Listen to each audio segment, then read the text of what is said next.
ये अदालत इस नतीजे पर पहुंची है और ये फैसला करती है कि इसे हिरासत में रखा जाए। नहीं नहीं नहीं नहीं जनाबे वाला, ऐसा ना करे, मैं जेल नहीं जा सकता। अदनान क्या हुआ?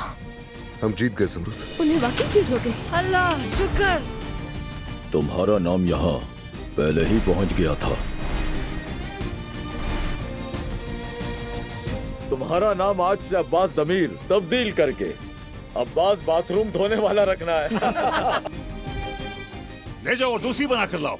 ज़मरुद साहिबा, मैंने आपके बाबा को ढूंढ लिया है। ज़मरुद साहिबा अभी अभी अफरा तफरी में घर से निकली हैं। सिनान नामी आदमी के साथ हैं। बहुत ही घटिया इंसान है, पता नहीं ज़मरुद से क्या चाहता है वो। ये हमारे पीछे कौन है? और करीब आओ। बाबा! बेटी, क्या तुम्हें शर्म नहीं आती कि तुमने इस आदमी को अपना गुलाम बना के रखा है? मैं इस औरत को जानता हूँ, ये अब्बास दमीर खान की बीवी है। अब तुम यहाँ से निकल जाओ, वरना मेरे हाथ से मारे जाओगे। चलो ज़मरुद, चलो हम जा रहे हैं। कहाँ जा रहे हो तुम लोग? हम्म।